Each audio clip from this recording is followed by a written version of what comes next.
আসসালামু আলাইকুম। আমাদের আজকের রেসিপি তেলাপিয়া ফিশ ফ্রাই। আজ দেখাবো মাছটা কি মশলা দিয়ে কতক্ষণ ম্যারিনেট করে রাখলে ফিশ ফ্রাইটা বেশি মজা হয় এবং মাছটা কিভাবে বাছলে উপরটা ক্রিস্পি আর ভেতরটা সফট হবে। ভীষণ মজাদার এই ফিশ ফ্রাই, আর যারা মাছ খেতে চায় না তাদেরও অনেক ভালো লাগবে। ভালো লাগলে প্লিজ একটা লাইক দিয়ে আমাকে সহায়তা করবেন, অনেকের কাছে আমার এই ভিডিওটা পৌঁছাতে। তাহলে আর কথা না বাড়িয়ে চলে যাচ্ছি মূল রেসিপিতে।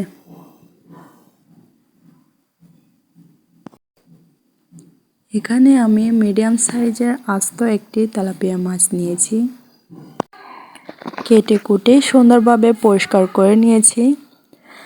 আস্ত মাছ ফ্রাই করার ক্ষেত্রে মাছের দুই পাশে অবশ্যই 2-3 জায়গায় একটু চিড়ে নিতে হবে, যাতে মাছের ভেতরে মশলাটা ভালোভাবে ঢুকতে পারে।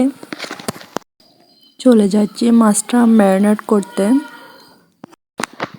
এখানে আমি যা উপকরণ দিচ্ছি আমি আমার পরিমাণ অনুযায়ী, আপনাদের কম বেশি লাগতে পারে। আমার পরিমাণ অনুযায়ী আমি এখানে রসুন বাটা, পেঁয়াজ বাটা, টমেটো বাটা, 2টা কাঁচামরিচ বাটা, হলুদের গুঁড়া, জিরার গুঁড়া, ধনিয়ার গুঁড়া আর লাল মরিচের গুঁড়া ব্যবহার করেছি। একটা লেবুর রস দিয়ে দিলাম। এখানে আপনারা চেষ্টা করবেন পানি ব্যবহার না করে সরিষার তেল ব্যবহার করার জন্য। মাছটা বেশি মজা হয় সরিষার তেল ব্যবহার করলে। এখানে আমি মাছটাকে নিয়ে তাতে আস্তে আস্তে করে মাছটাকে আলতো হাতে মেখে নিচ্ছি। মাছের উপরে ছেঁড়া অংশগুলোতে, মাছের পেটে, মাছের মুখের ভেতরে যতটা সম্ভব ভালোভাবে মশলা মেখে নিতে হবে। ম্যারিনেশন ভালো হলে কিন্তু ফিশ ফ্রাইটা টেস্ট ও সুস্বাদু হবে। মাছটাকে অন্যতম 30 মিনিট ম্যারিনেট। আমি মাছটাকে উল্টে পাল্টে সুন্দরভাবে ম্যারিনেট করে নিচ্ছি।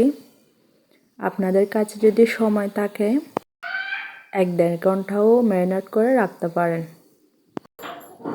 তো আমার ম্যারিনেট করা ডান। এখন আমি চুলায় একটা ফ্রাই প্যান বসিয়ে দিলাম। তার মধ্যে 3 টেবিল চামচ সরিষার তেল, 3 টেবিল চামচ সয়াবিন তেল ব্যবহার করেছি।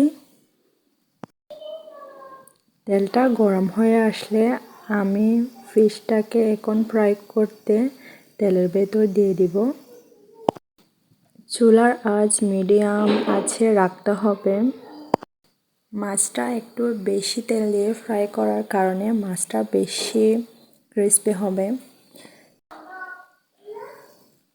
সয়াবিন তেল, সরিষার তেল মিশিয়ে ব্যবহার করার কারণে ফ্রাইটা আমার কাছে বেশি মজার মনে হয়েছে। আপনারা চাইলে এই পদ্ধতি ফলো করে যে কোনো মাছ ফ্রাই করতে পারবেন। সাদা ভাত, খিচুড়ি, পোলাও দিয়ে সেই রকম মজা লাগে তেলাপিয়া মাছ। আশা করছি সবার কাছে ভালো লাগবে আজকে আমার এই ফিশ ফ্রাই রেসিপিটা। সবাই ভালো থাকবেন, আমার ফ্যামিলির জন্য দোয়া করবেন। চ্যানেলটা অবশ্যই সাবস্ক্রাইব করে দিবেন। ওকে গাইস, আসসালামু আলাইকুম।